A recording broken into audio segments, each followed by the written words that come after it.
Vidarbha youth welfare society द्वारा संचालित राजाभाऊ देशमुख कला महाविद्यालय आणि RDIK महाविद्यालय बडनेरा रेल्वेच्या संयुक्त विद्यमानाने नांदगाव खंडेश्वर येथे महाराष्ट्र राज्यशास्त्र व लोकप्रशासन परिषदेची बैठक व राज्यस्तरीय चर्चासत्र नुकतेच संपन्न झाले। समारंभाच्या अध्यक्षस्थानी ॲडव्होकेट उदय देशमुख तर प्रमुख अतिथी म्हणून हेमंत देशमुख, वकील शेख, प्राचार्य मनोहर पाटील, प्रमोद पवार, विलास आवारी, विठ्ठल दहीफळे, विलास आघाव, लियाकत खान, सुभाष गवई, संदीप तुंदुरवार, रीता धांडेकर, संदीप काळे, प्रशांत विघे, संतोष कांदेय, विनोद गायकवाड, प्रिया बोचे प्रामुख्याने उपस्थित होते। प्रारंभी प्रतिमा पूजन, विद्यापीठ गीत, भारतीय संविधानाच्या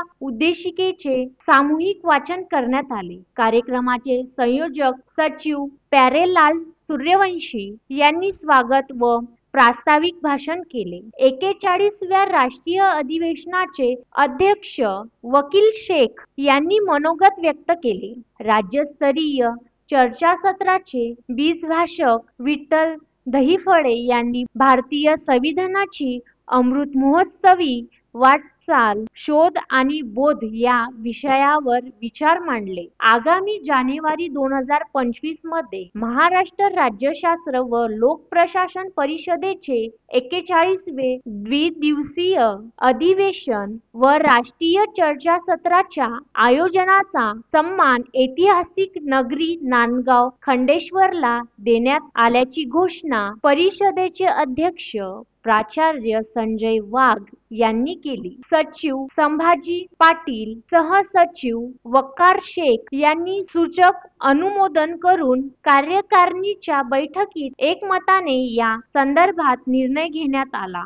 बैठकीला महाराष्ट्रातील विविध विभागातील प्रतिनिधी उपस्थित होते। कार्यक्रमाचे संचालन प्राध्यापक रुपेश फुके तर आभार प्रदर्शन प्राध्यापक गजानन काकडे यांनी केले। कार्यक्रमाच्या आयोजनासाठी प्राचार्य राजेश देशमुख, प्रदीप दंदे, अनिल कडू, निलेश निंबाळकर, अनुराधा कदम, विनायक भटकर, सुरेंद्र खेडकर आणि शिक्षक शिक्षकेतर कर्मचारी व विद्यार्थिनींनी परिश्रम घेतले। Uttam Brahmanwade, the sting operation news, Nandgaon Khandeshwar.